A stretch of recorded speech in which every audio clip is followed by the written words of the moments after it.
नाज़रीन अस्सलाम वालेकुम एंड गुड इवनिंग। कानून और आप और अली बुखारी दोनों आपकी खिदमत में हाजिर हैं। आज 9 जुलाई 2012 को 9 जुलाई 2012 की डेट हम काफ़ी देर से डिस्कस कर रहे हैं और इसके ऊपर सब लोग जानते हैं कि आज रूल्स चेंज हो गए। एप्लीकेशंस मेड ऑन और आफ्टर 9th of जुलाई यानी आफ्टर टुडे उनको अब नए रूल्स के तहत देखा जाएगा और नए रूल्स के ऊपर उनके फैसले किए जाएंगे। आज से पहले जो एप्लीकेशंस हुई उनका ऑब्वियसली जो भी फैसला होना है वो अब पुराने रूल्स के तहत ही होना चाहिए, लेकिन क्या वो करते हैं उसमें क्या नहीं करते वो अभी देखना बाकी है। मुझे मालूम है कि लोगों ने बहुत सारी एप्लीकेशंस डाली हैं। जो लोग इलीगल थे, जिनका कोई स्टेटस नहीं था, ओवरस्टेज थे, उन्होंने एप्लीकेशंस डाली। 14 साल के जिनके पीरियड कंप्लीट हो रहे थे उन लोगों ने एप्लीकेशंस डाली। जो लोग अपने बच्चों के साथ रह रहे थे, डिस्क्रिप्शन लीव के लिए अप्लाई करना चाहते थे, उनकी एप्लीकेशंस डाली गई। सेटलमेंट की एप्लीकेशंस डाली गई जो डिपेंडेंट रिलेटिव्स के तौर पे थे। 65 से ऊपर वाली भी, 65 से नीचे वाली भी, क्योंकि पैराग्राफ 317 को भी खत्म कर दिया गया आज से। आज की तारीख में इमिग्रेशन रूल्स में बहुत स्ट्रॉन्ग और बहुत ही बड़ी चेंजेस आई हैं। आज के बाद से जो एप्लीकेशन की जाएगी, जो स्पाउस वीजा के लिए अप्लाई किया जाएगा, उसको दिखाना पड़ेगा कि उनकी इनकम 18,600 से ऊपर है कम से कम। उनको ये जो वीजा मिलेगा वो 2 साल के बजाय 5 साल का मिलेगा। जो लोग भी अप्लाई करना चाहते हैं, चाहे वो एंट्री क्लियरेंस के लिए अप्लाई कर रहे हैं, चाहे वो लीव टू रिमेन के लिए अप्लाई कर रहे हैं, अगर वो स्पाउस वीजा के लिए अप्लाई करना चाहते हैं तो उनको अब इन सब चीजों का सामना करना पड़ेगा। 6 महीने की इनकम आपको दिखानी पड़ेगी। ये भी ठीक नहीं है कि आपने आके 2 महीने की पे स्लिप्स दिखा दी या 3 महीने की पे स्लिप्स दिखा दी कि आपको 18,600 के मुताबिक इनकम आती है। आपको वो ओवर 6 मंथ्स शो करना पड़ेगा। तीसरी चीज जो आपको करनी पड़ेगी वो ये कि अगर आपकी इनकम कहीं से भी शॉर्टफॉल में आती है या आपका वो टाइम पूरा नहीं होता तो आपको उनको अपनी सेविंग्स से पूरा करना पड़ेगा। अब सेविंग्स में क्या बात है, मैं सिंपल आपको एग्जांपल देता हूं कि अगर आपकी इनकम 18,000 पाउंड है, नॉट 18,600, तो आपको क्या करना होगा। जो आपका 600 पाउंड कम बचता है, बाय द वे ये आपकी नेट इनकम नहीं है, ये आपकी ग्रोस इनकम है, यानी इनकम बिफोर टैक्स। कई लोग पूछते हैं कि जी मेरी पे स्लिप के ऊपर ये लिखा हुआ है मेरे टैक्स के बाद ये पैसे मिलते हैं, उन सबको नहीं। आपको जो साल की आपकी इनकम बनती है जिसके ऊपर आपने बाद में टैक्स पे करना है, आप वही इनकम देखेंगे। सो टैक्स पे करने से पहले आप इस इनकम को देखते हैं। अब आपने अप्लाई किया, आपने अप्लाई करना है, जो आपने अपनी इनकम शो करनी है 18,000 तो आपने शो कर दिया। अब आपको बाकी जो शॉर्टफॉल है उसको अपने सेविंग्स से दिखाना पड़ेगा। अब सेविंग्स के लिए आपको अपनी बैंक स्टेटमेंट्स दिखानी पड़ेंगी जो कम से कम 6 महीने से चल रही हैं और उस बैंक स्टेटमेंट के अंदर 16,000 पाउंड तो होना चाहिए। वो तो आपका मिनिमम है। उसके ऊपर अमाउंट एक्स्ट्रा कितना होना चाहिए, वो आप 600 को मल्टीप्लाई करेंगे 2.5 से। अब वो जो अमाउंट आता है वो अमाउंट आपने उसके ऊपर ऐड करना है। वो ऐड करने के बाद टोटल अमाउंट वो जो आपका बनता है वो आपके अकाउंट में 6 महीने होना चाहिए, तब आप इसके लिए अप्लाई कर सकते हैं। सो ये एक छोटा सा एग्जांपल है कि उन्होंने फॉर्मूला क्या डाला है इसके अंदर। आपने 2.5 से मल्टीप्लाई करना है कि जो स्पाउस वीजा आपको मिलेगा वो आपको 2.5 साल का मिलेगा, 30 मंथ्स का। अब वो 2.5 साल का जो मिलेगा, वो 2.5 साल के बाद आपने दोबारा एक्सटेंशन के लिए अप्लाई करना है। तो वो कहते हैं कि जो 2.5 साल के लिए आपके 16,000 पाउंड प्लस ये पैसे होने जरूरी हैं। सो इस तरह से वो चीज चलेगी। बहुत सारी चीजें जो और चेंज हुई हैं, फैमिली विजिटर अपील्स आज से चेंज हो गई हैं। अब उसमें क्या होता था, फॉर एग्जांपल कोई बंदा यहाँ पे अभी वर्क परमिट पे है, उसके पेरेंट्स उसको विजिट करना चाहते हैं, उसके फादर कहते हैं बेटा तुम्हारे पास अभी वर्क परमिट है, मैं तुम्हें मिलने आना चाहता हूं, तुम मुझे स्पॉन्सर नहीं कर सकते अभी सेटलमेंट के लिए, लेकिन विजिट के लिए कर सकते हो। आप स्पॉन्सर करते हैं उनको, वो यहाँ पे आने के लिए अप्लाई करते हैं, उनको रिफ्यूज कर दिया जाता है। अभी जो लॉ पहले चल रहा था, जो आज से कल तक चल रहा था, उसके अंदर यह था कि अगर आपको रिफ्यूज किया गया तो आपको फुल राइट ऑफ अपील मिलता है। आप कोर्ट में जाके अपना केस आर्ग्यू कर सकते हैं कि क्यों आपकी केस को गलत रिफ्यूज किया गया, जो रिफ्यूजल पॉइंट्स होते थे उसके मुताबिक। अब आज से यह कहा गया है कि अगर आपके स्पॉन्सर के पास, यानी जो एप्लीकेंट है, जो अपेलेंट है, फॉर एग्जांपल कोई पाकिस्तान से अप्लाई कर रहा है, अगर उसका जो स्पॉन्सर जो यहां पर है, फॉर एग्जांपल वो वालिद साहब जो अप्लाई कर रहे हैं अपने बेटे को मिलने के लिए, अगर बेटा यहां पे अभी परमानेंट सेटल नहीं है तो उसको फुल राइट ऑफ अपील नहीं मिलेगा। उसको फिर सिर्फ और सिर्फ रेस रिलेशंस एक्ट के तहत या जो ह्यूमन राइट्स एक्ट के तहत उसको अपील का राइट मिलेगा। अब वो एक बहुत नैरो कैटेगरी बनती है और विजिटर्स वगैरह के लिए वो चीज वैसी अप्लाई नहीं होती, तो बहुत मुश्किल होता है उसमें जीतना। लेकिन जो रिक्वायरमेंट्स हैं उसके अंदर ये चीज कह दी गई। अब किन चीजों पे अभी अप्लाई हो रहा है, किन लोगों पे अप्लाई हो रहा है? जो बंदे अभी सेटल्ड हैं। सो अगर आप यहां वर्क परमिट पे नहीं हैं, आप यहां पे सेटल्ड हैं, आपके पास ILR है या ब्रिटिश नेशनल हैं और आपके फादर आपको विजिट करने के लिए आना चाहते हैं और वो विजिटर्स वीजा के लिए अप्लाई करते हैं और रिफ्यूज किया जाता है, तो अभी भी आपको अपील का राइट मिलेगा। ये चीज अभी चलेगी अगले साल अक्टूबर तक, जब इसको भी आहिस्ता आहिस्ता फेज आउट कर दिया जाएगा। लेकिन फिलहाल ये चीज मौजूद है। 14 साल की एप्लीकेशन का मैंने अभी जिक्र किया, 14 साल की एप्लीकेशन को खत्म कर दिया गया।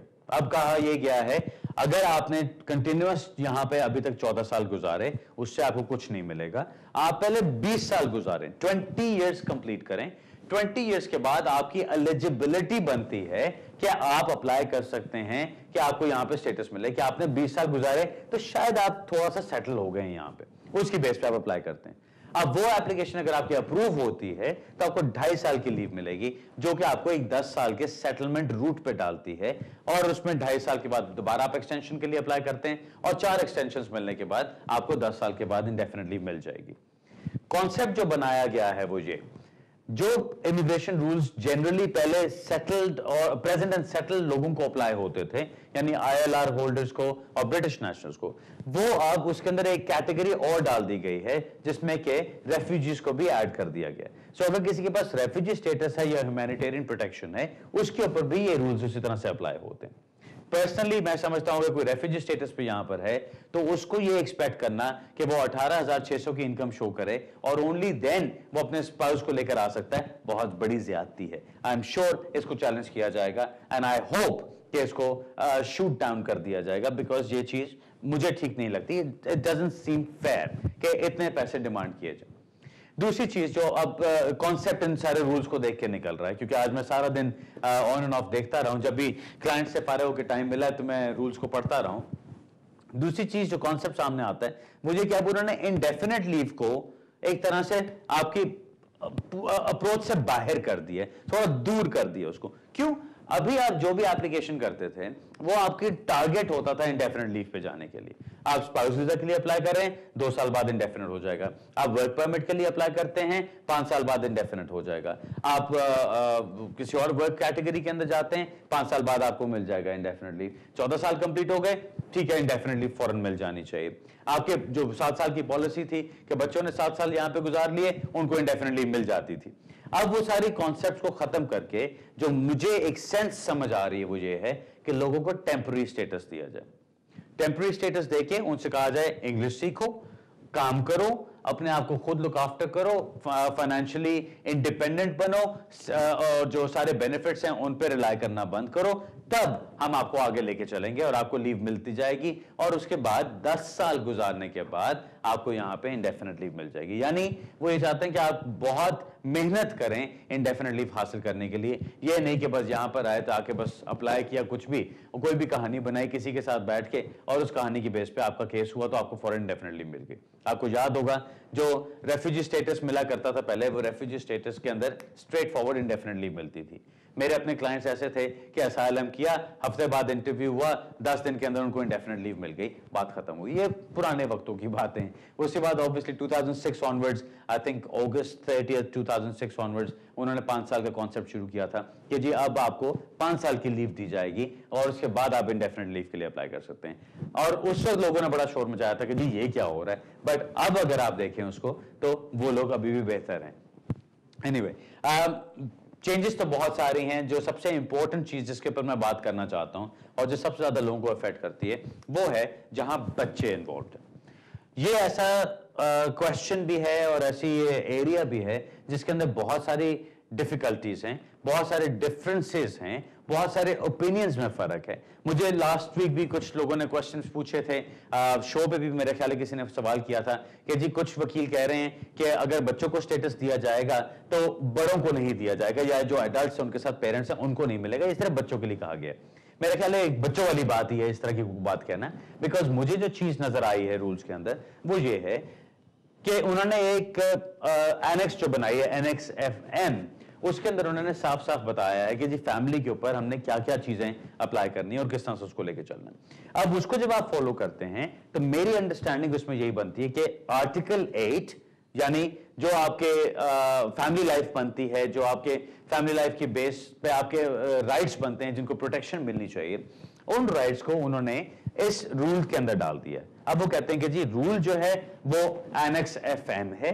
उसके अंदर जब आप देखते हैं, अगर एक बच्चा यहां पे ब्रिटिश सिटीजन है या उसने 7 साल गुजार लिए हैं, तो फिर आप ये देख सकते हैं कि उसके पेरेंट्स को यहां पे स्टेटस मिलना चाहिए कि नहीं।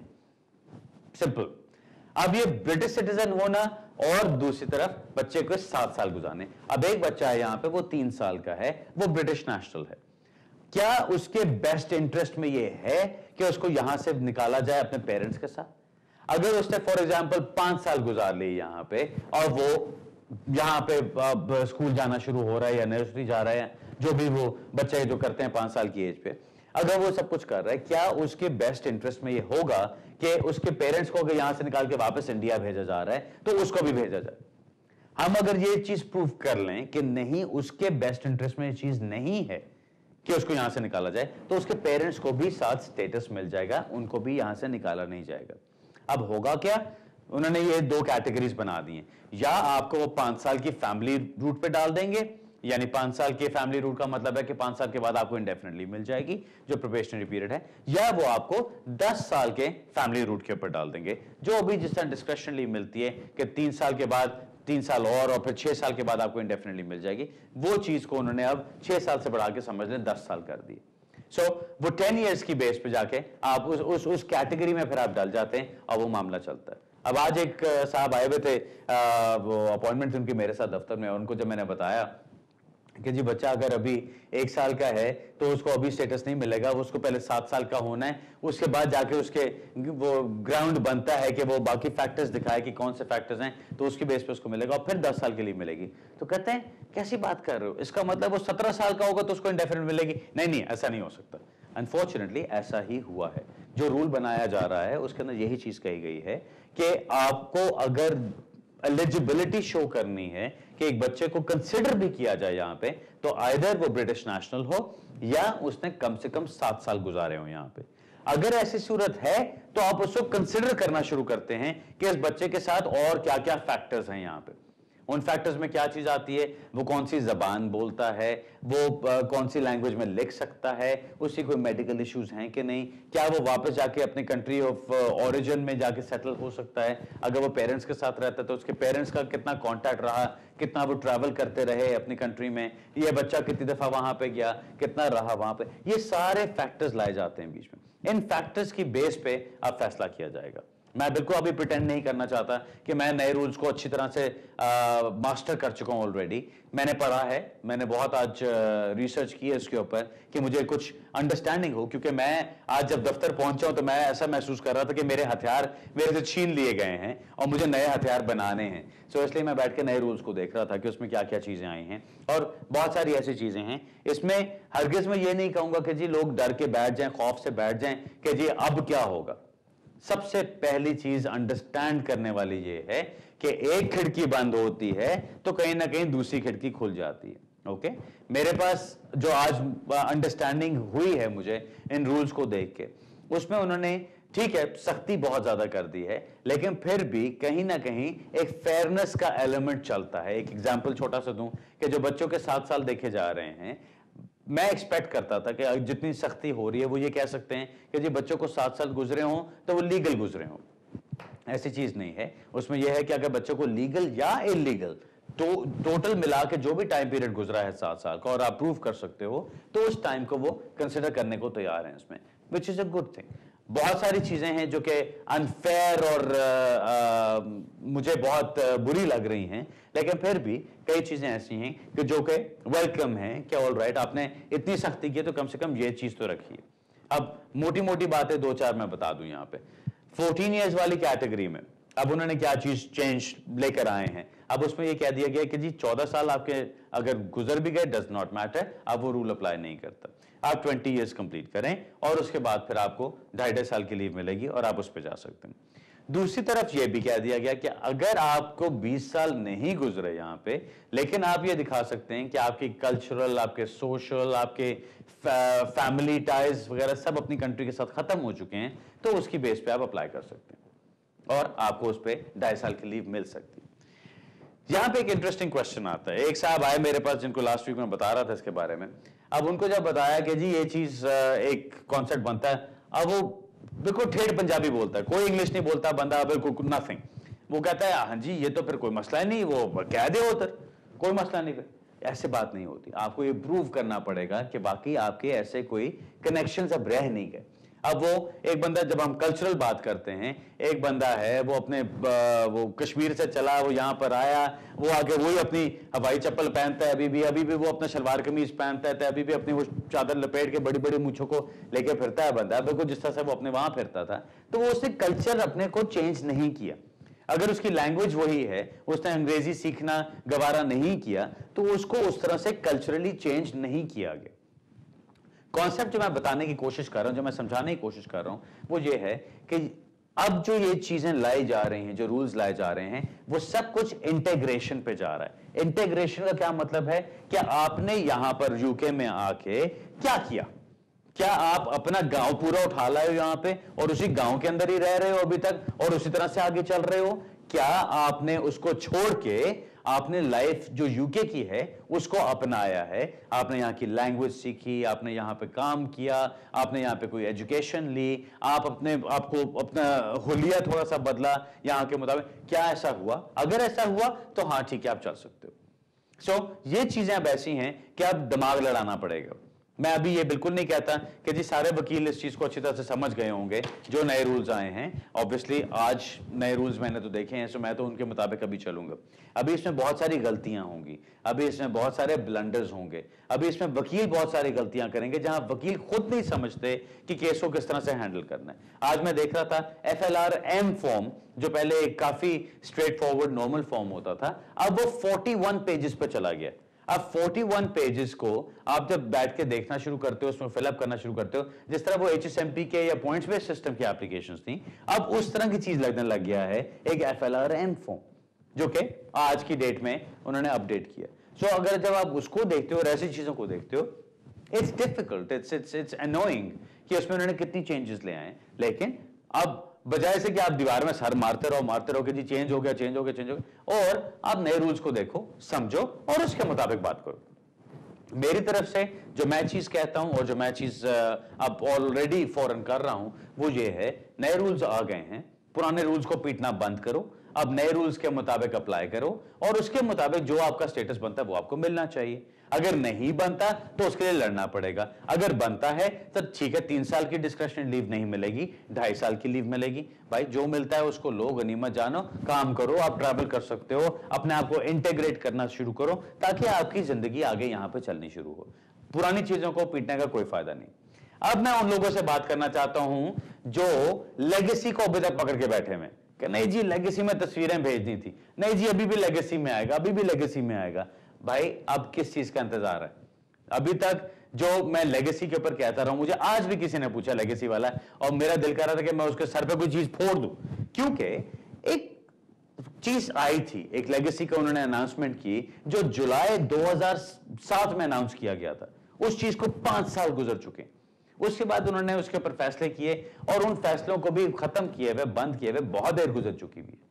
अब ठीक है, कुछ केसेस हैं जिनके ऊपर एक्टिव रिव्यू आता है, कुछ सर्कमस्टांसेस ऐसे बनते हैं कि वो उसके अंदर फिर भी आपको स्टेटस दे देते हैं, लेकिन अगर लेगेसी का इंतजार करते रहना है तो उसमें तो कुछ नहीं होना।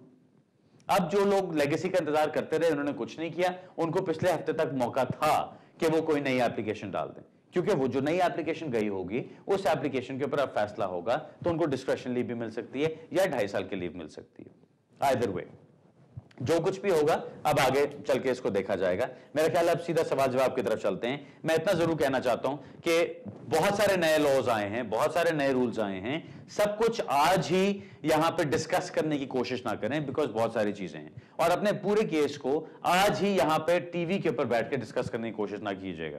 बेहतर है अपने वकील से, अगर वो समझता है रूल्स को, मिलें जाके, उसके साथ डिस्कस करें आपके केस पे नए लॉज के मुताबिक क्या इफेक्ट आता है, वो आपको बेहतर जवाब मिलेगा। मेरे पास कोशिश करें अपना सवाल छोटा रखें, डायरेक्ट सवाल पूछें, ताकि मैं आपको ज्यादा से ज्यादा आज मालूमात यहां पे दे सकूं, बजाय इससे कि कोई एक बड़ा केस पकड़ के हम उसी के ऊपर पीटते रहें और टाइम गुजर जाए सारा।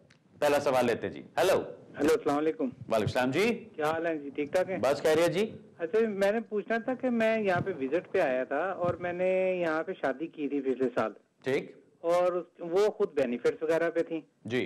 तो मुझे उस एप्लीकेशन पे रिफ्यूज कर दिया था, और रिफ्यूज अच्छा। करने के बाद मेरे जो सोलिसिटर उसने रिकंसिडरेट के लिए एप्लीकेशन डाल दी थी। ठीक। मैंने वो कहा भी है कि ये 9 तारीख को जो चेंजिंग आ रही है तो ये कहीं मेरे पे फर्क तो नहीं पड़ेगा, आप जुडिशियल रिव्यू डाल दें, वो डाल दें। तो मेरे सोलिसिटर ने कहा कि उसकी जरूरत नहीं है, आपका पुराने ही में कंसिडर होगा। ठीक। और मैंने होम ऑफिस भी पता किया तो उन्होंने कहा जी आपका केस अभी पेंडिंग है, फ्यू वीक्स में जो है ना हम उस पर डिसाइड करेंगे जी। कि आपके लिए क्या करना है, क्या आपको अपील का राइट देना है या नहीं देना। ठीक है। तो मैं इसके बारे में पूछना चाह रहा हूँ कि आया क्या ये बात सही है कि मेरा पुराने में ही होगा, क्योंकि वो तो ऑलरेडी बेनिफिट्स पे है वो सारा कुछ। और मुझे अब ये भी नहीं समझ आती कि मैं वापस जाऊं या क्या करूं, तो वो तो वैसी बेनिफिट्स पे है और डिसेबल है। तो इस वजह से मुझे प्रॉब्लम में हूँ, मुझे खुद भी टेंशन हुई हुई है। और साथ ये भी बता दीजिएगा कि उनके बेनिफिट्स इफेक्ट होते हैं अगर मेरी शादी होगी, मैं तो यहाँ पे कोई काम काज नहीं कर रहा। हाँ, चलो मैं बताता हूँ जी। पहले मुझे सिर्फ इतना बता दीजिए कि आप लोगों ने रजिस्ट्रेशन की थी यहाँ पे कि खाली निकाह करके बैठे हुए? अच्छा, चले गए। ओके सर, आपको अगर तो आपने रजिस्ट्रेशन की थी तो यूके कानून के मुताबिक आपने एक रिकग्नाइज्ड मैरिज की है। अब अगर आपका जो कोहैबिटेशन पीरियड है, ये मैं पुराने लॉ की बात कर रहा हूं, पुराना लॉ ये कहता था कि अगर आप यहां पे इकट्ठे रह रहे हैं और आपको इकट्ठे रहते हुए 2 साल से ज्यादा हो गए हैं और आप विजिटर आए थे या ओवरस्टे हो गए या कुछ भी हुआ, तो आपकी शादी की बेस पे अगर आप कर लेते हैं और 2 साल के कोहैबिटेशन की बेस पे आपको स्टेटस दे दिया जाएगा, जो 3 साल की डिस्क्रिशनली मिलती थी। उसमें आप काम करते हैं नहीं करते, वाइफ आपकी बेनिफिट्स लेती है नहीं लेती, उससे कोई फर्क नहीं पड़ता था, सिर्फ इस चीज के ऊपर बात बन जाती थी। अब जो लॉ चल रहा है वो बिल्कुल उन्होंने डिफरेंट कर दिया। आज से अगर आप एप्लीकेशन करना चाहते हैं तो मेरा ख्याल है, ये मेरा भी ओपिनियन है, कि फिर भी जो हम एप्लीकेशन करेंगे उसको हम आउटसाइड इमिग्रेशन रूल्स नहीं कर सकते, बिकॉज अब उन्होंने ये एक रिस्ट्रिक्शन लगा दिए। सो अब उसको किस तरह से डील किया जाएगा ये देखना पड़ेगा। लेकिन आपका केस क्योंकि आपने पहले किया था, फिर उसकी रिकंसिडरेशन डाली, अब आई डोंट नो आपको रिकंसिडरेशन के उसकी एक्नॉलेजमेंट आई है कि नहीं। कई दफा वो एक लेटर आ जाता है जिसमें लिखा होता है आपकी एप्लीकेशन हमें मिल गई है, आपकी रिक्वेस्ट फॉर रिकंसिडरेशन हमारे पास रिसीव हो गई है, अभी हमारे पास बहुत काम है, अभी हम इसके ऊपर फैसला नहीं कर सकते, जैसे फैसला करेंगे हम आपको इन्फॉर्म कर देंगे। इन द मीनवाइल हम कोई एनफोर्समेंट एक्शन शुरू नहीं करेंगे आपके खिलाफ, और अगर कोई एनफोर्समेंट एक्शन शुरू करेंगे तो हम उसके अंदर आपको अपील का राइट देंगे। अगर तो वो लेटर आपके पास है तो उसको लेके चुप करके बैठें, हर 6 महीने बाद अपने एमपी के पास चले जाइएगा, जाके अपना नया एविडेंस दिखा दें उनको, आपको थोड़े अरसे बाद स्टेटस मिल जाना चाहिए। अगर तो वो लेटर आपको नहीं मिला है और आप इंतजार कर रहे हैं कि जी अब क्या होना है, अब क्या होना है, अब क्या होना है, सो उसमें आपको देखना पड़ेगा। अगेन एमपी के थ्रू आप कर सकते हैं या होम ऑफिस को दोबारा लिख सकते हैं।